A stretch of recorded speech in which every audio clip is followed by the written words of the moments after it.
Bonjour à tous et à toutes, je suis ravie de vous retrouver dans cette vidéo dans laquelle je vais vous parler de deux choses, même si elles se rejoignent, à savoir tout d'abord ma pile à lire pour le challenge du mois de la fantaisie organisé par Piketty Bookin, et puis également vous annoncer que je serai présente pour la première fois cette année aux Imaginales, et autant dire que je suis méga ravie, donc encore mille merci à Anaïs, je pense que tu passeras par ici.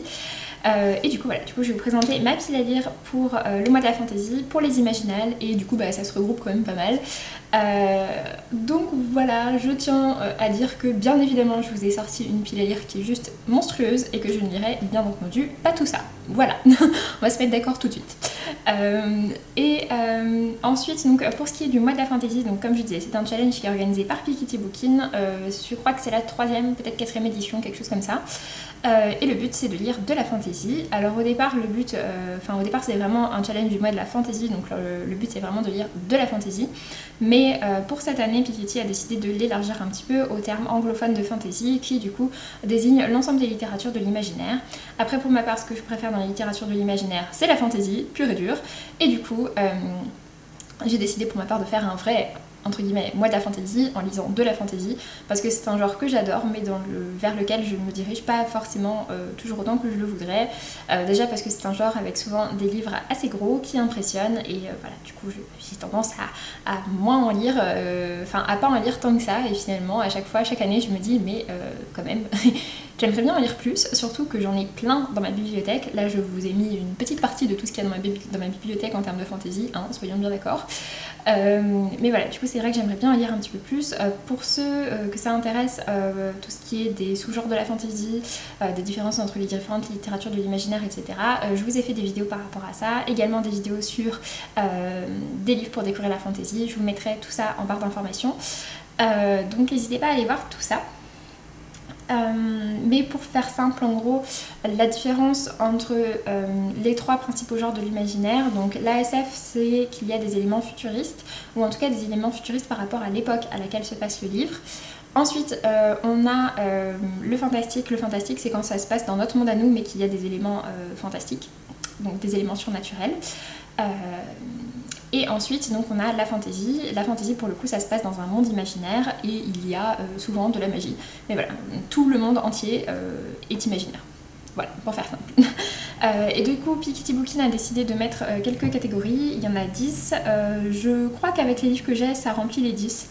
En gros, il y a un roman avec des animaux fantastiques, un roman d'une autrice, un roman adapté, un tome d'une saga, un roman francophone, un roman choisi par quelqu'un d'autre, un pavé de moins 500 pages, un livre avec du bleu sur la couverture, une relique de Tapal et le dernier roman de fantasy qui est arrivé dans Tapal. Donc voilà.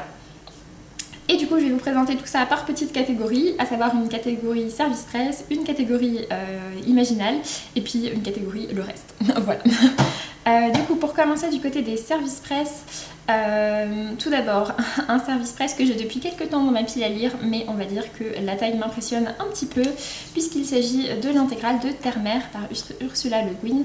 Elle a été publiée à l'annonce du décès en fait de l'autrice, et du coup il s'agit d'une grosse intégrale en format semi-poche au livre de poche. Là comme ça, l'intégrale elle fait 1800 pages je crois.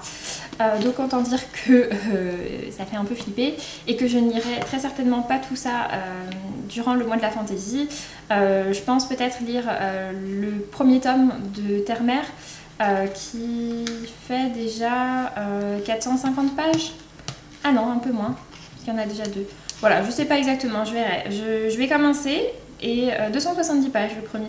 Je verrai, je commencerai le premier tome et suivant ce que ça donne, eh bien, je continuerai ou bien je laisserai ça pour un petit peu plus tard. Ensuite, un autre service presse que j'ai reçu il y a au moins un mois mais qui sort le 2 mai, du coup je voulais pas l'attaquer tout de suite et je me le suis gardé pour le mois de la fantaisie. Il s'agit de 200 et de rage par Tommy Adeyemi. Aux éditions Nathan, et celui-ci donc c'est un roman de fantasy qui est basé sur qui se passe en Afrique et qui est du coup basé plutôt voilà, sur des légendes africaines, etc. Ça m'intéresse beaucoup, je suis très curieuse de lire ça. C'est un roman sur lequel j'ai vu des avis vraiment excellents, que ce soit en VO ou bien les premiers avis en VF. Donc voilà, j'ai hâte de lire ça. Après ça reste quand même une petite bricasse, il fait 550 pages. Mais voilà, en tout cas il me tente beaucoup. Pour le reste, du coup, c'est une petite avant-première sur mon book haul, forcément, puisque ce sont des livres que j'ai reçus ce mois-ci. Tout d'abord, rapidement, j'ai reçu 2 suites de saga. J'ai reçu le tome 2 du Secret de Lomé par Alexandre de Lys, aux éditions Michel Lafon. J'ai beaucoup aimé le premier tome. On suivait une jeune fille qui s'appelle Lomé, qui vit dans notre monde à nous et qui va basculer dans un monde imaginaire et il va lui arriver des aventures. Voilà, pour pas trop vous en dire. Et pour ce qui est du second, il s'agit de Lady Smoke, qui est la suite de Ash Princess. Ash Princess, pour le coup, c'est l'histoire d'une princesse à qui on a retiré son trône et qu'on a réduite à l'état de cendre, en quelque sorte, et elle va décider de se battre pour renaître de ses flammes, reprendre son trône. Sauf que voilà, ça va créer quelques petits soucis.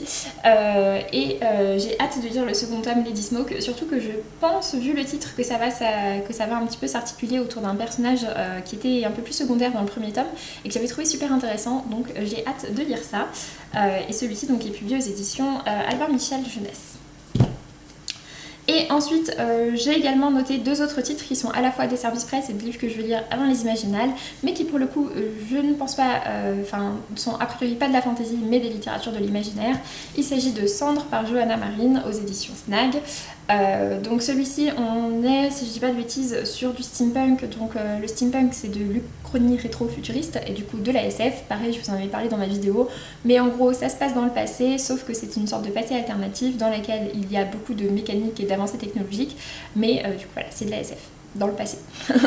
En gros. Donc voilà, en tout cas ça me dit vraiment bien. J'avais beaucoup aimé le premier roman de Johanna qui était Astronomie, donc j'ai hâte de lire ça. Et le second, il s'agit des Noces de la Renarde par Floriane Soulas aux éditions Scrinéo. Pareil, j'avais adoré son premier roman Rouille et du coup j'ai hâte de découvrir celui-ci. Pour le coup, ça se passe, je pense que c'est du fantastique puisque ça se passe à la fois au Japon en 1461 et au Japon de nos jours, et qu'il y a toute une histoire avec des légendes, etc. Donc voilà, je pense que c'est plutôt du fantastique.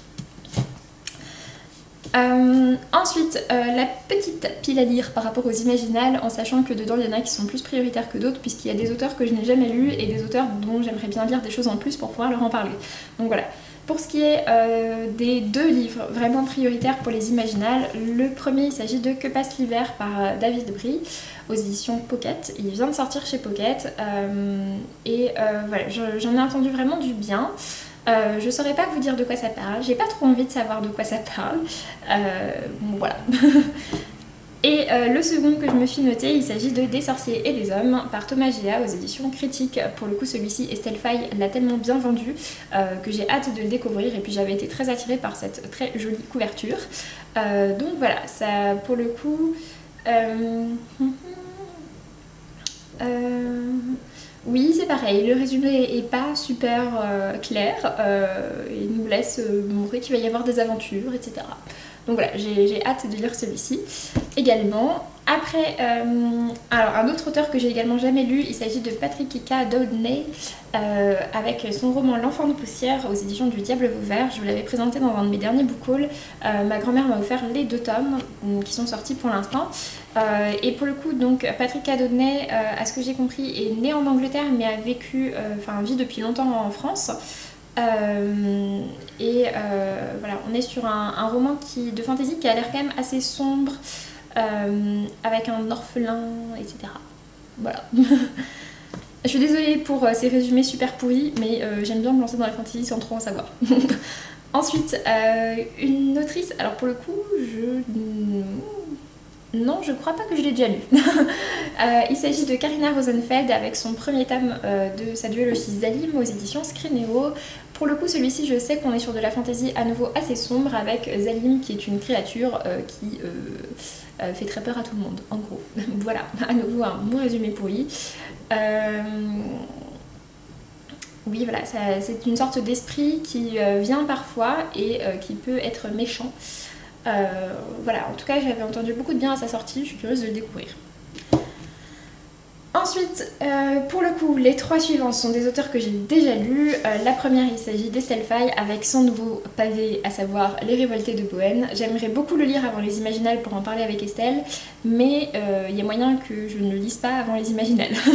Parce qu'on est quand même sur une bonne brique qui fait 800 pages, je crois, si je dis pas de bêtises. 750. Mais voilà, on est quand même sur une bonne brique. J'avais beaucoup aimé le premier tome, Les Seigneurs de Bohème, mais c'est vrai que c'est pas le roman qui se lit le plus facilement du monde. Donc voilà, je suis pas sûre que je le lirai d'ici Les Imaginales, même si c'est vrai que j'aurais bien aimé le lire avant pour en parler avec Estelle. Ensuite, je voudrais également bien lire, mais pareil, ça me semble un petit peu compliqué, Source des tempêtes par Nathalie Do. Donc le premier tome du livre de l'énigme aux éditions des Moutons électriques, celui-ci est déjà sorti en poche. Source des tempêtes, du coup, c'est à nouveau un récit de fantasy sombre, plus exactement de dark fantasy, avec...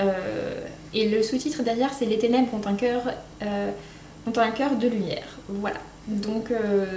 apparemment c'est très bien, c'est super bien écrit, etc. Mais pareil, c'est pas forcément le roman le plus accessible en termes de fantasy. Du coup, j'aimerais beaucoup le lire, mais je suis pas 100% sûre que je le lirai avant Les Imaginales. Il fait 450 pages, ce qui est pas énorme, mais pour le coup, Les Moutons électriques ont une police d'écriture qui est quand même assez chargée. Donc on verra bien. Et le dernier que je me suis noté, on est à nouveau sur un roman des éditions Scrinéo, et il s'agit de Gabriel Katz avec La part des ombres, le premier tome. Voilà, j'ai lu du coup les 2 tomes d'Aeternia que j'ai adoré, j'ai lu la trilogie du Puits des Mémoires que j'ai beaucoup aimé, et j'ai également lu La maîtresse de guerre que j'ai aussi beaucoup aimé. Et du coup, maintenant que j'ai lu toutes ces 3 univers, je peux lire les livres qui regroupent les deux, à savoir La part des ombres. J'ai déjà le tome 1 et le tome 2 dans ma pile à lire, alors que le tome 1 est maintenant sorti en poche, oui, et que je l'avais acheté neuf au salon à Montreuil en 2016 à sa sortie. Donc voilà, il serait peut-être temps quand même que je le lise. Il était dédicacé du coup puisque je l'avais lu, puisque je l'avais acheté à Montreuil. Mais j'aimerais bien continuer l'univers de Gabriel Katz. Pour le coup, les romans de Gabriel Katz se lisent assez bien. J'en avais déjà lu un l'année dernière au moment du mois de la fantasy. Donc celui-ci, je pense que je le lirai, et peut-être pas avant Les Imaginales, mais je pense que je le lirai. Et ensuite, on a la petite catégorie autres. Tout d'abord, 2 romans que j'aimerais bien lire, mais bon voilà, les auteurs sont pas aux Imaginales ni rien. Tout d'abord, je voudrais reprendre la lecture des romans de Mercedes Laquet. Alors pour le coup, je vous ai sorti ici le premier tome de la trilogie des vents, mais je suis même pas sûre de reprendre avec celui-ci, puisqu'en fait, c'est le cycle des héros de Valdemar. C'est un énorme cycle qui est sous-divisé en trilogies la plupart du temps, et j'en avais lu pas mal étant plus jeune, au collège très exactement. Et depuis longtemps, je me dis que j'aimerais bien reprendre la série. Maintenant, je crois que je les ai tous en plus. Mais voilà, j'hésite en fait à reprendre quasiment du début, ou bien à reprendre à peu près là où je m'étais arrêtée. Parce qu'en fait, il y a vraiment une trilogie d'introduction à l'univers, et après, il y a des trilogies qui se passent avant et des trilogies qui se passent après, des trilogies qui se passent en même temps, mais avec d'autres personnages, etc. Donc voilà, je sais pas encore exactement, mais voilà. En tout cas, ça fait partie de mes objectifs de l'année, de reprendre Mercedes Laquet. J'aimerais bien que ce soit au mois de mai, mais sinon, le but c'est de le faire cette année. Je me suis également sorti le tome 2 des Terres de l'Est par Chloé Chevalier. On revient au Mouton électrique. C'est le tome 2 des récits du Demi-loup. J'avais beaucoup aimé le premier tome Véridienne, mais je l'ai lu il y a déjà 2 ans. Et du coup, voilà, il serait temps quand même de continuer cette série. Voilà. Et ensuite, pour terminer, je me suis pris 3 mangas qui sont a priori de la fantasy. Enfin, il y en a 2, c'est sûr, et un, je suis moins sûre. Tout d'abord, j'aimerais bien continuer la série L'Atelier des Sorciers avec le tome 2 et le tome 3. Le tome 4 est déjà sorti, je ne l'ai pas encore acheté parce que je me suis dit que ce serait déjà bien que je lise ces 2-là. Mais j'ai vraiment beaucoup aimé le premier tome, donc voilà, il ne me reste plus qu'à continuer. Pour le coup, ici, c'est sûr, c'est de la fantasy. Et l'autre que je me suis notée, alors il me semble que c'est de la fantasy, mais pour le coup je ne suis pas à 100% sûre. Il s'agit de Magus of the Library par Mitsu Izumi aux éditions Kiun. C'est un premier tome, il a fait pas mal de bruit à sa sortie, du coup je me l'étais pris. Il me semble que c'est de la fantasy, je sais en tout cas que ça parle aux amoureux des livres et qu'il y a une inspiration plutôt orientale, donc voilà. Et pour terminer avec cette énorme pile à lire, j'ai également 2 livres que je souhaiterais lire mais que je n'ai pas encore en ma possession. L'un des 2, c'est parce que c'est un livre dématérialisé, il s'agit de Nevermore, qui a beaucoup fait parler de lui. C'est un roman jeunesse fantasy qui a beaucoup fait parler de lui. Vu que c'est de la jeunesse et que j'ai pas trop de jeunesse, je me dis que ça peut être pas mal pour couper un petit peu, et j'aimerais le lire du coup en format audio puisqu'il est disponible sur Audible. Et pour ce qui est du second, c'est un roman dont je vous ai déjà parlé quelques fois depuis le début de l'année, puisqu'il s'agit de la première partie du tome 3 des Archives de Rochard de Brandon Sanderson, qui s'appelle donc Justicière, qui va sortir le 2 ou 3 mai, enfin en tout cas tout bientôt, et que je vais recevoir. Donc voilà, celui-ci pour le coup, ça m'étonnerait que je ne le lise pas en mai, tout simplement parce que c'est du Brandon Sanderson et que j'attends sa sortie avec très grande impatience, étant donné que le tome précédent est sorti il y a 2 ans. Donc voilà. Sur ce, j'en ai donc fini avec cette énorme pile à lire. N'hésitez pas à me dire si vous avez lu certains de ces livres et ce que vous en avez pensé. Et puis si vous venez également aux Imaginales. En tout cas, je serais ravie de vous y voir. Si vous m'y voyez, n'hésitez surtout pas à me faire un petit coucou. J'ai plein d'auteurs que j'aimerais aller voir. On verra si je vais voir tout le monde. Mais voilà, en tout cas, je suis vraiment ravie de pouvoir découvrir enfin ce salon dont je m'entends tellement de bien et qui me fait super envie depuis des années. Donc voilà. Sur ce, j'en ai donc fini avec cette longue vidéo. Je vous laisse et je vous dis à très bientôt pour une prochaine vidéo. Salut!